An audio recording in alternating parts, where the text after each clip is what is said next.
avons de la chance, nous sommes voisins d'abord. On parle toujours de l'autre côté du boulevard Kennedy.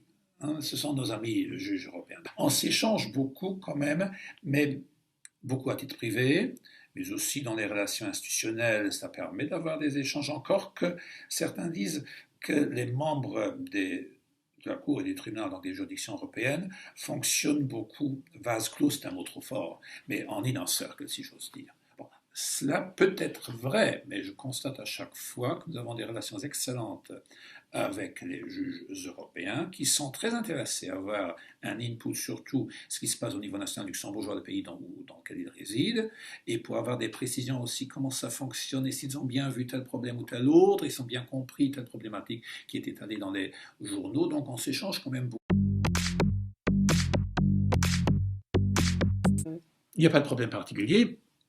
Ce qui est intéressant, c'est que nous sommes groupés en tant que Haute Cour administrative et Conseil d'État au niveau de l'ACA Europe, l'Association des conseils d'État et cours administratives, juridiction suprême au niveau européen. Et depuis le mois de juin, c'était notre assemblée générale à Prague, nous avons les Pays-Bas qui ont la présidence, et les Pays-Bas ont mis comme premier sujet à l'ordre du jour pour le mois de novembre à La Haye la question des questions préjudicielles et surtout du dialogue entre la juridiction nationale et surtout la juridiction suprême. Donc ce dialogue, s'il est suffisant, notamment si la juridiction de renvoi est suffisamment impliquée dans la procédure, et donc on suggère maintes choses intéressantes, on va voir, ce sera très intéressant, on va donc dire est-ce qu'il ne faudrait pas écouter le juge de renvoi? C'est une question qu'on se pose parfois. Et je peux dire d'expérience que si je suis juge constitutionnel de l'autre côté, et si c'est notre cour qui a posé la question, on a fait attention à ce que je ne siège pas au niveau de l'arrêt qui pose la question, et je connais l'affaire, au fond, indirectement, de par mes collègues, indirectement. Donc je vois l'intérêt pour la Cour constitutionnelle d'être mieux informée sur les intentions, sur les tenants et aboutissants, sur les arrière-fonds de l'affaire, de fond, alors que théoriquement c'est une question abstraite. Mais le juge qui veut quand même rendre justice se pose la question des implications. Mais qu'est-ce que cela implique dans le dossier concret qui m'est remis? Est-ce que je fournis une solution qui soit praticable pour le juge de renvoi? Et ça, c'est une question qu'on se pose certainement, et également les juges de l'Union se la posent, surtout ceux qui ont pratiqué le droit en tant que juge du fond, se posent cette question et se disent, mais qu'est-ce qu'ils vont faire avec notre réponse? Il est vrai qu'il y a 25 ans, je dirais, au niveau de la Cour de l'Union européenne, ou de la Cour de justice des communautés européennes de l'époque, on se posait la question, mais on n'a jamais de questions préjudicielles, presque jamais de questions préjudicielles des juridictions luxembourgeoises. À l'époque, c'était vrai.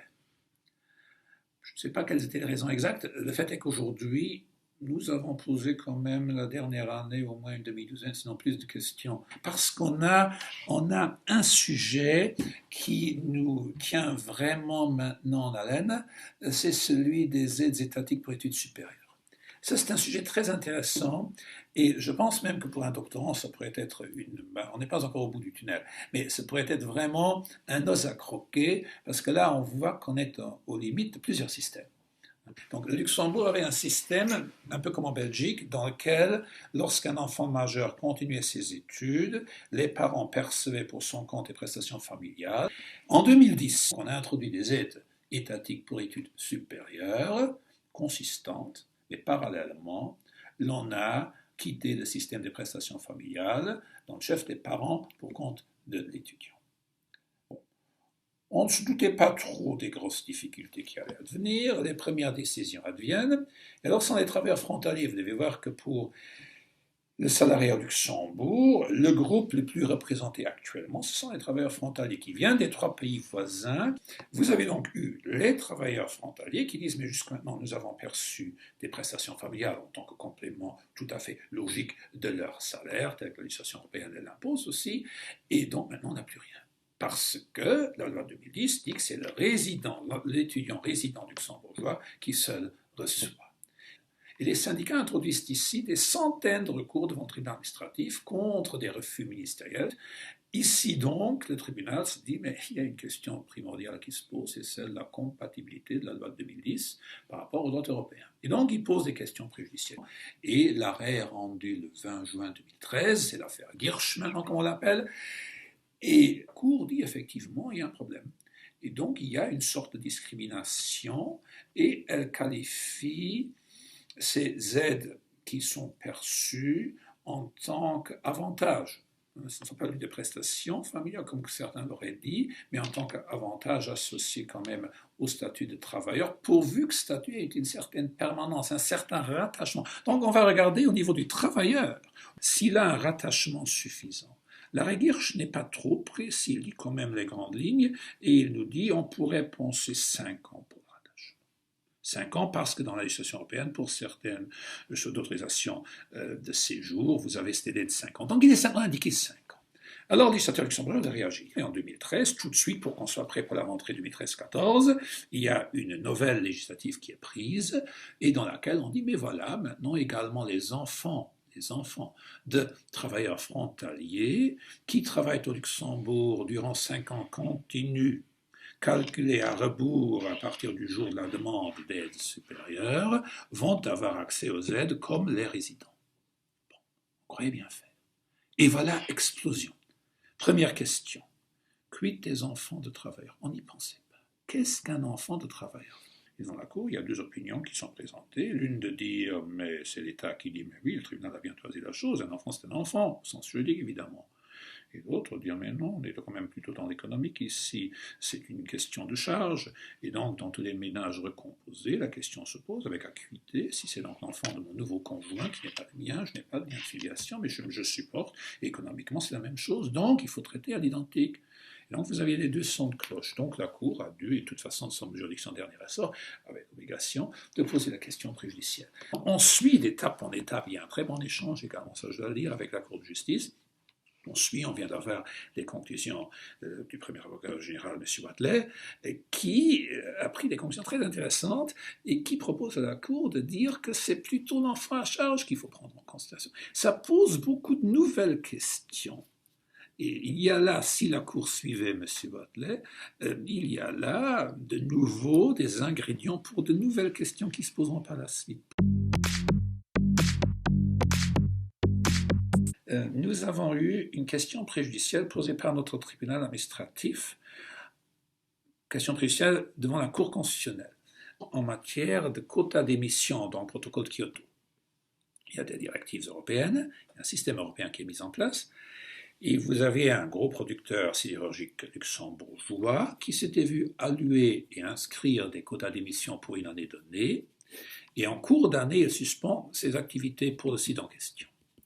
Il ne dit rien au ministre. Le ministre en avant parce que c'est dans tous les journaux. Et le ministre dit, mais qu'est-ce qu'il en est avec vos quotas d'émission? Vous ne produisez plus. Je vais vous les retirer. Et la loi dit sans indemnité, donc sans indemnité.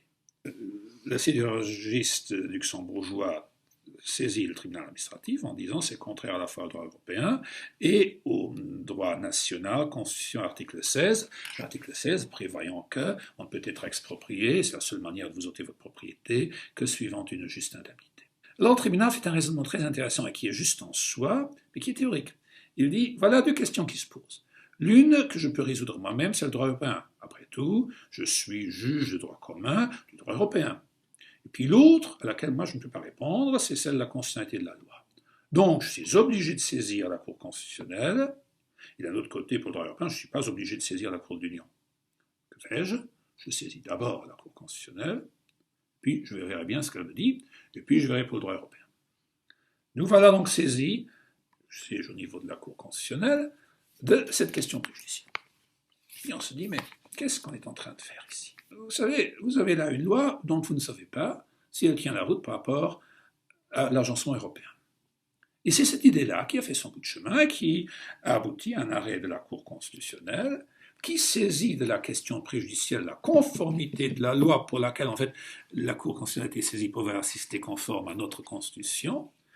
En préalable, nous demandons, mais de façon préalable, est-ce que nous devons faire le travail qu'on nous demande de faire? Est-ce que cette loi tient la route par rapport au droit européen? paraît que c'est une question difficile. Il y a eu des conclusions maintenant de l'avocat général qui concluent à la conformité.